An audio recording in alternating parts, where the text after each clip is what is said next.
La Fédération des professionnels et des professionnels de l'éducation du Québec représente 10 000 professionnels à travers le Québec dans tous les milieux et dans toutes les régions. Un grand nombre d'entre eux, plus de 3 000, occupent des postes qui ont des statuts d'emploi précaires qu'on prend de temporaires. En février dernier, on a mené un large sondage auprès de nos membres afin de connaître leur appréciation de leurs conditions de travail. On a obtenu plus de 3 000 réponses. Plusieurs conclusions alarmantes sont apparues. Voici quelques-unes. Un nombre très élevé de nos membres songent à quitter leur emploi. On parle d'un tiers des professionnels et des professionnels du Québec. Le pourcentage varie dépendamment des corps d'emploi, entre près de 25 jusqu'à 50 %, mais l'ensemble des emplois en relation d'aide est compris dans ces statistiques-là. Les raisons invoquées en ordre d'importance sont la lourdeur du travail pour 63 % des professionnels, le manque de reconnaissance, 49 % et le salaire, 41 %. Parmi ceux qui envisagent de quitter leur emploi, la moitié d'entre eux souhaiteraient occuper un emploi similaire au privé parce qu'ils nous disent qu'il y aurait des meilleures conditions de travail, des conditions aussi globales plus avantageuses. Pour nous, cette donnée est révélatrice parce qu'elle confirme que ce sont les conditions de travail dans le secteur public qui sont devenues intenables. Il ne faut pas se surprendre si les centres de services scolaires peinent non seulement à attirer des professionnels, mais également à garder en emploi ceux qui se trouvent déjà. La cause directe est la surcharge de travail, qui est malheureusement généralisée. La situation est extrêmement préoccupante car le nombre de professionnels et de professionnels dans nos écoles est déjà nettement insuffisant pour répondre aux besoins des élèves. Voici quelques statistiques tirées du sondage qui en témoignent. 78 % des répondants affirment que seuls les élèves ayant un problème jugé urgent ont accès aux services. 73 % ont identifié une impossibilité de faire le nombre de suivis qu'ils considèrent requis. 66 % mentionnent l'impossibilité de faire des interventions préventives. De plus, 56 % des répondants ont identifié le manque de ressources dans leur corps d'emploi comme première raison de la surcharge de travail et identifient aussi un manque de ressources au niveau de 51 % pour les autres corps d'emploi, soit techniques et enseignants.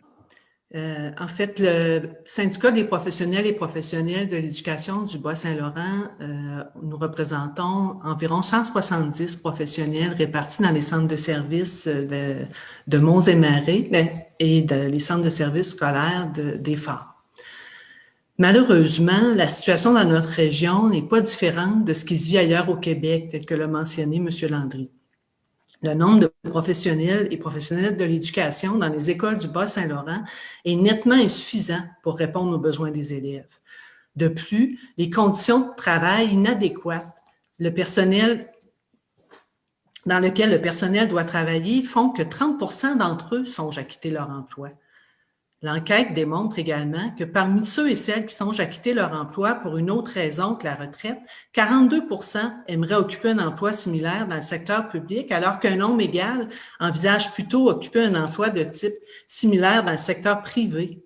Quant aux raisons qui poussent ces professionnels à vouloir quitter leur emploi, le sondage révèle l'ampleur du manque de professionnels alors que 79 % des répondantes et des répondants sont d'avis qu'il n'y a pas suffisamment de ressources dans leur corps d'emploi.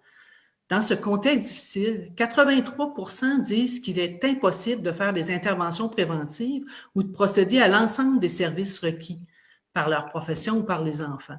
Autre donnée préoccupante, 77 % des répondants soutiennent que seuls les élèves qui dérangent en classe ont accès aux services, alors que les autres qui auraient besoin d'aide n'y ont pas droit faute de ressources disponibles.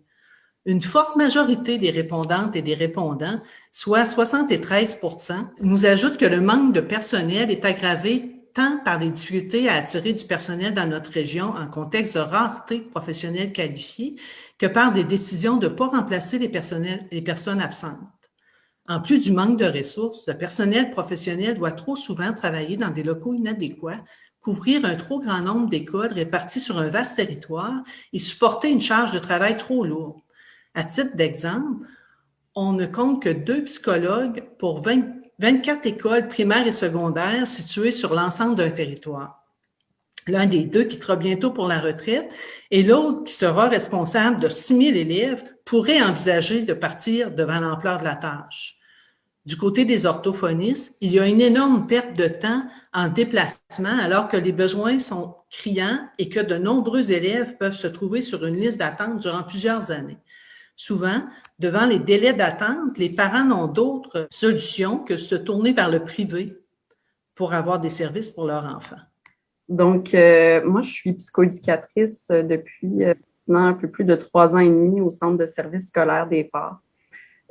Présentement, j'occupe un poste au Centre de formation Rimouski-Neigette dans le secteur de la formation générale des adultes. Donc, c'est un secteur d'enseignement dont on entend beaucoup moins parler, mais qui est très important. Donc, à la formation générale des adultes, on accueille des élèves qui ont principalement de 16-19 ans et qui sont un peu ce qu'on a en tête de décrocheurs ou raccrocheurs. Ce sont nos élèves qui arrivent du secteur des jeunes et qui souhaitent terminer leurs études secondaires. Une grande partie de ces élèves-là arrivent de cheminements particuliers. Ils arrivent de trajectoires en adaptation scolaire. Ils ont, en très grande majorité, des plans d'intervention actifs depuis très longtemps. Ils ont des grands besoins au niveau de l'accompagnement et la nécessité des services professionnels est vraiment essentielle. Les éléments qui ont été nommés précédemment par Diane et Jacques au niveau de la surcharge de travail pour les professionnels, c'est pas juste dans les chiffres que ça se passe. Moi, je le vois tous les jours dans le milieu. J'aimerais ça souvent pouvoir être 2 personnes pour pouvoir répondre aux besoins parce qu'on parle régulièrement de l'importance d'intervenir précocement, mais la réalité, c'est que souvent, on peut seulement évaluer et référer.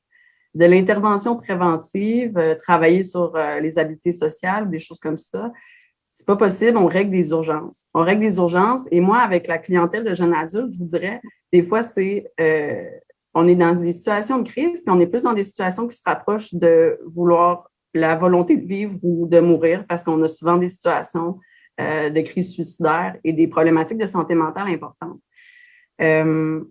C'est difficile de savoir qu'il y a des jeunes qui vont être en attente au niveau des services de la santé, mais qu'on n'a pas la possibilité d'offrir le service nécessaire pour les accompagner en attendant parce que la charge de travail est trop grande. Souvent, on va prendre le temps de le faire, on ne laissera pas ces élèves-là au dépourvu, mais à côté, il y a plein d'éléments au niveau de la prévention ou d'autres élèves qui auraient besoin d'accompagnement pour les apprentissages. Et c'est eux qui écopent parce qu'on doit s'occuper des feux. On doit s'occuper des feux partout. Et ça, c'est une pression, une responsabilité qui est assez lourde à porter dans le cadre du travail. Des éléments qui sont vécus, que je peux aussi refléter dans mon milieu de travail, au niveau de la difficulté d'attraction, de rétention du personnel, malgré tous les efforts qui sont faits en ce moment et malgré toute la volonté qui puisse exister de la part de nos employeurs, des collègues qui partent, des professionnels qui partent en congé de maternité ou en maladie qui ne sont pas remplacés pour plus de 6 mois, là, pour des longues périodes, c'est des choses qui arrivent. Donc, nous, cette année, on est en pandémie et on n'avait pas de conseillère pédagogique qui était là cette année, alors que tous les enseignants devaient s'adapter au fonctionnement d'écoles à distance, par exemple. C'est un immense virage pour les enseignants et les professionnels, on a une grande partie d'accompagnement auprès d'eux. Bien, à ce moment-là, toute cette pression-là, elle retombe sur l'équipe et on doit dépanner. On a des charges qui embarquent de plus pour pouvoir accompagner, soutenir nos collègues qui vivent ça, alors qu'il y a des professionnels qui ne sont pas à l'appel parce que c'est difficile de les attirer dans le milieu public. Dans les conditions actuelles et la situation qu'on connaît.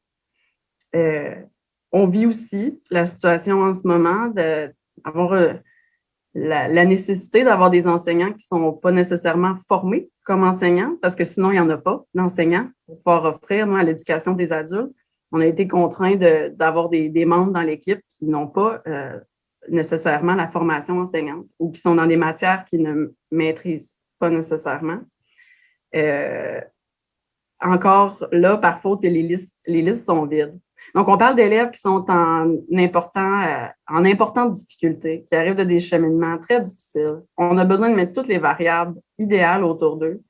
Et malheureusement, c'est pas ça qui arrive. Et la situation que je vous explique au niveau enseignant, bien évidemment, ça se répercute dans nos bureaux parce que c'est à moi qu'on va venir voir pour dire cet élève-là, ça fait très longtemps que ça ne progresse pas, il est démotivé, etc. Mais il n'a pas un enseignant qui est capable de répondre à ses besoins. Donc, vous comprenez comment tout ça s'imbrique ensemble. Finalement, j'ai envie de dire que la réflexion, moi, j'ai fait ce travail avec beaucoup, beaucoup de passion. J'adore mon travail, j'adore le milieu dans lequel je travaille, même si les jeunes que j'accompagne ont souvent des trajectoires très difficiles. Ils portent souvent beaucoup de choses difficiles derrière eux. Mais j'adore les accompagner là-dedans. Ils sont très beaux à voir aller dans leur persévérance et leur courage incroyable. Mais parfois, je me questionne si c'est réaliste pour moi d'envisager faire plusieurs années ou une carrière dans ce milieu-là, compte tenu de la charge quand on veut prendre soin de sa santé. Moi, une des choses qui m'a frappée en commençant, c'est de voir comment, année après année, il y a beaucoup, beaucoup de collègues professionnels qui sont en arrêt de maladie ou toujours proches de l'être. Ça se voit. Donc, moi, rapidement, là, j'ai été frappée par la réalité dans mon année d'entrée. C'était ça, la réalité. Il y avait beaucoup d'épuisement et c'est quelque chose, c'est un des principaux enjeux, c'est de prévenir pour ne pas être en épuisement dans ce milieu-là. Donc, je ne sais pas si ça me tente d'être 20 ans à prévenir d'être en épuisement. Dans ce contexte-là, je me dis que peut-être éventuellement la pratique privée pourrait être quelque chose qui me permettrait de faire un travail de qualité à un rythme qui a du sens. Mais pour l'instant, j'ai envie de continuer à donner ce que j'ai à donner parce que je crois à l'importance des services publics, d'avoir des services de qualité. J'espère pouvoir continuer à donner des services de grande qualité, pas au péril de ma santé. Mais ça reste un défi encore, je dirais, de tous les jours, de trouver un rythme qui a du bon sens pour travailler comme professionnel dans le milieu de l'éducation. Comme Caroline, on a plein de professionnels passionnés à grandeur du Québec. Et puis, en tout cas, je pense qu'on a à réfléchir comment, comme société, on va pouvoir maintenir cette passion-là. Vous comprendrez qu'à la lumière des résultats de notre sondage, la négociation qu'on vit actuellement avec le gouvernement du Québec est cruciale pour le renouvellement de nos conventions collectives du secteur public. Malheureusement, on fait affaire à un gouvernement qui prétend que l'éducation est sa priorité, mais qui ne propose rien de concret aux tables de négociation et qui, en plus, refuse de revoir son cadre budgétaire. Pourtant, il y a clairement une urgence à améliorer la situation actuelle qui, elle, clairement, ne cesse de se détériorer. Les porte-paroles du gouvernement se comportent comme s'ils ne réalisaient pas à quel point la situation est déjà extrêmement sérieuse et met en péril la réussite éducative et l'avenir de nombreux élèves dans nos écoles. Au moment actuel, l'offre qui est sur la table pour l'ensemble du personnel professionnel correspond à 75 $ pour améliorer l'ensemble des conditions de travail. Pour nous, c'est une somme ridicule. Non seulement ça n'attirera pas personne, mais ça ne permettra pas non plus de garder le personnel qu'on a déjà. Au lieu de s'attaquer à cette pénurie-là de services en rendant les conditions attrayantes, les négociateurs patronaux offrent au contraire, puis ça c'est scandaleux, de précariser encore davantage nos emplois. On a l'impression qu'ils sont complètement déconnectés de la réalité. J'inviterai donc le premier ministre François Legault à démontrer concrètement que son gouvernement a à cœur l'avenir de l'éducation au Québec. Il doit le faire en donnant un mandat à ses négociateurs d'identifier avec nous des situations concrètes pour régler les problèmes urgents de manque de ressources professionnelles dans nos écoles, un problème qui est généralisé à la grandeur du Québec. Les élèves et les parents n'en attendent pas moins. Merci beaucoup.